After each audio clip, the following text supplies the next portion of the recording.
যিনি নকশা করেছেন তাকে কিন্তু জবাবদিহিতার মধ্যে আনতে হবে।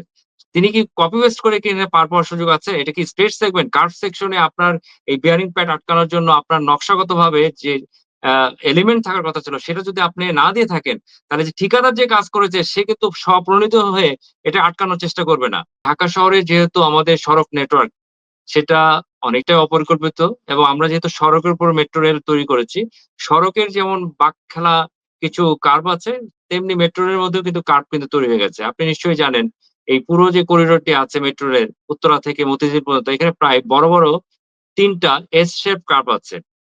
এই কার্ভ গুলো কিন্তু আসলে টিপিক্যাল ডিজাইন দিয়ে আপনি এটাকে মজবুত করতে পারবেন না। এই ঘটনাটা কিন্তু এই যে এস শেপ কার্ভ অর্থাৎ ফার্ম গেটের আশেপাশে কিন্তু এই ২০২৪ এও ঘটেছিল। তার মানে এখানে নকশাগত একটা ত্রুটি আছে, এটা অবধারিত বা প্রমাণিত। যেহেতু ট্রেন সারাদিন এখানে চলছে, এই যে ফোর্স, এই ফোর্স ধীরে, ধীরে বেয়ারিং প্যাড যেটা বসে আছে আ আমাদের পেয়ার যে হেডটা থাকে এবং ভায়াডাক্ট এর ভিতরে, সেইখানে যদি আটকানো বা যে আমরা অনেক সময় বলি এটা গাইড পোস্ট বলি।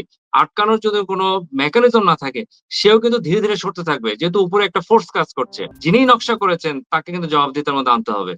তিনি কি কপি পেস্ট করে কি এখানে পার পাওয়ার সুযোগ আছে? এটা কি স্ট্রেট সেগমেন্ট, কার্ভ সেকশনে আপনার এই বেয়ারিং প্যাড আটকানোর জন্য আপনার নকশাগতভাবে যে আ এলিমেন্ট থাকার কথা ছিল সেটা যদি আপনি না দিয়ে থাকেন, তাহলে যে ঠিকাদার যে কাজ করেছে সে কিন্তু স্বপ্রণোদিত হয়ে এটা আটকানোর চেষ্টা করবে না। তো সেখানে নকশা যিনি করেছেন তার কাছে আগে জানতে চাইতে হবে যে নকশায় এই যেটা আমি বলছি বেয়ারিং প্যাড আটকানোর যে মেকানিজম সেটা কেন দেওয়া হয়নি? দ্বিতীয়ত হচ্ছে এখন তো এটাকে কারেকশন করতে হবে। ত্রুটি যদি হয়েই থাকে সেটা নিয়ে তো বসে থাকলে চলবে না।